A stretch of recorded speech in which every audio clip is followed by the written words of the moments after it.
Hi, this is James Gardner, the CineTechGeek, and I'm with Bram from FSI.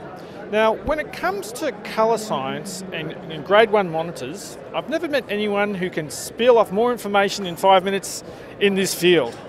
So I wanted to get him on a video today so we can talk about some of his products, but also, he can give us some, information about some of the significant changes in the standards when it comes to grade 1 monitors and maximum luminance and all these technical bits of information that you sort of have to know off the back of your hand if you're in this field. So first of all, let's go over FSI makes a very popular grade 1 monitor for which industries, and what's the main purpose? Where do you really fly with your products? Yeah, so we sell into a lot of different industries. We do a lot in production, a lot in post, a lot in TV stations, areas like that. Our claim to fame really early on was probably in post-production more than anything else, and we've kind of slowly branched out into bringing those same color-critical displays into production environments with more and more kind of on-set grading and near-set grading starting to happen, a lot more color management happening near set. We've seen that our products have become popular in those applications as well. But certainly, probably one of our most popular units would be the CM250, which is our 24.5-inch OLED monitor. That's that one right there. Yeah. Yep. And then at this show, not this show, at NAB, just a couple months ago, we released 2 new OLEDs. So one that's a little bit lower cost, one that's a little bit higher cost. Same panel. We're just using basically different processing hardware inside. It has slightly different features based on what that hardware can support. Now, one of the things I want to go on about I'm talking to Bram today. So Bram's got his monitors here, and one of the really things I liked about coming here and seeing him and his products is he really went over the tools used. You got light space here, but you also with Calman. Correct. Yeah.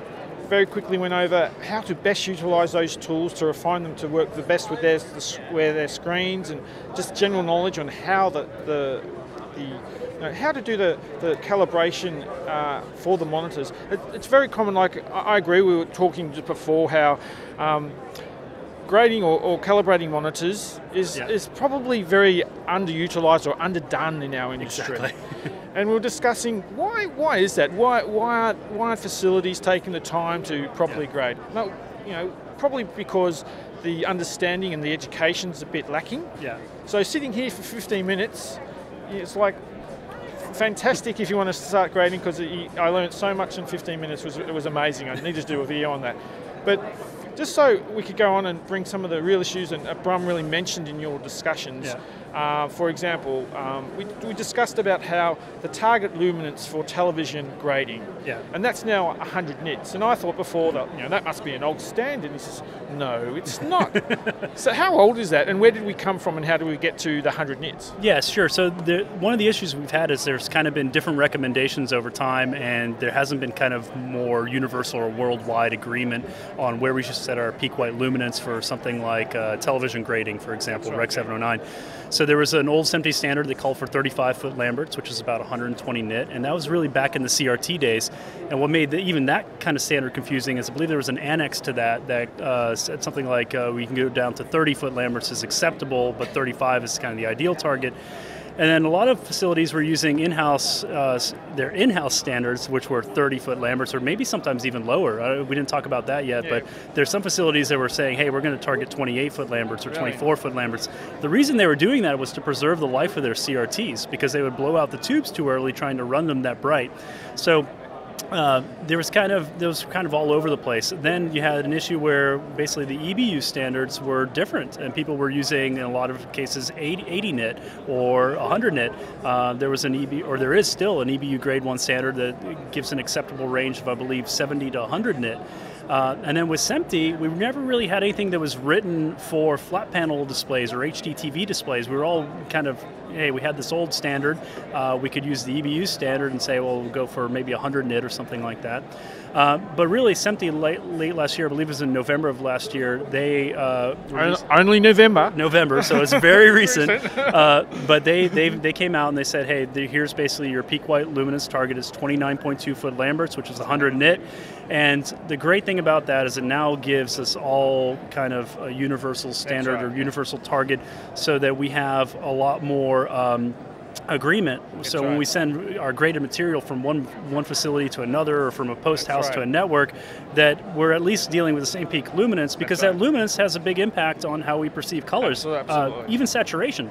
The perceived saturation changes based on how bright something is. I know, this is why I'm a bit standing back thinking, I'm a little bit shocked that 100 nits hasn't been a more solid measurement in the industry. Only till very recently. Exactly. Especially now that we're learning about high dynamic range, and everyone's trying to get their head around that bigger color volumes, etc. The lack of that understanding is a sign that we, as an industry, we probably need to do some education in this area. Especially because now with Rec 2020 and variable color volumes, which looks to be the future, you really need to understand that math and what's going on to actually drive those pictures properly into the different, when you're going, like, it's going to be a lot of, in the future there's going to be a lot of converting from different color volumes to other color volumes based on different display technologies that come out from the display manufacturers. So finally, as we are talking about this, what's your opinion? We'll get one last opinion piece. How far do you think we are from getting displays which are suitable for, like, the new high dynamic range sort of levels? How far are we from that next level of production? So we already have that a little bit on the consumer side. It's certainly starting to come out. We see some professional manufacturers trying to come out with HDR displays as well.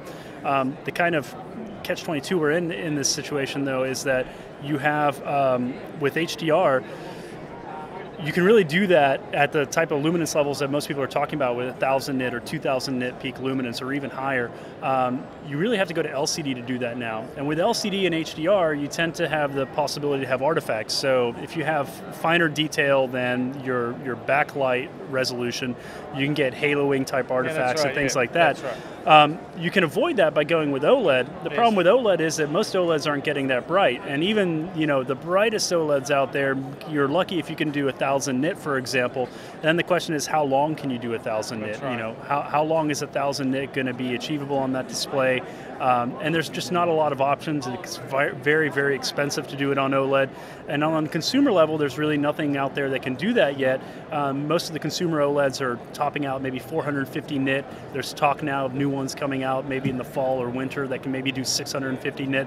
So until we get to a point where we can do 1,000 nit on consumer OLEDs, HDR becomes kind of a difficult proposition, because yes, you gain the high dynamic range, but if it means that we have more artifacts to deal with and more of those considerations to deal with when we're grading for that, it becomes a challenge. It becomes a real challenge. And that's only half of the challenge. The other part of the HDR challenge that I think is maybe a little bit downplayed is the power consumption requirements. It takes a lot more power to drive those backlights, or even to drive those OLEDs, to be able to do those peak luminance levels. And I wouldn't underestimate the significance of that, because I agree, but I must admit I've been following this up considerably at the show. And I know during one of I think when Pat from Dolby was discussing, and he was discussing how there are a new, like, he's expecting next year, LED monitor, 2,000 nits with an 80 watt consumption. That is impressive, the speed that's improved.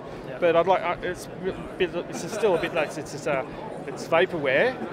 But there is a big push from the industry to get up to these levels of brightness and capabilities as fast as possible. Absolutely. And it becomes more of a challenge, though, if we want to do it with OLED. And I think that's a consideration. There is I was mentioning a specific brand. There are large OLEDs out there that can do 500 to 1,000 nit.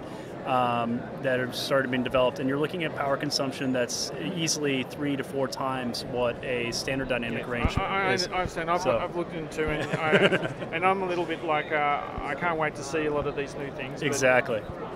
Thank you. Anyway, thank you very much, Bram. And really interesting to talk to you. If you ever get an opportunity to bump into Bram, I encourage you to, especially if you're into colour management and other aspects. Thank you very much. Appreciate it. Thank you. That's James Gardner, CineTechGeek at FSI at SMPTE 2015. Bye for now.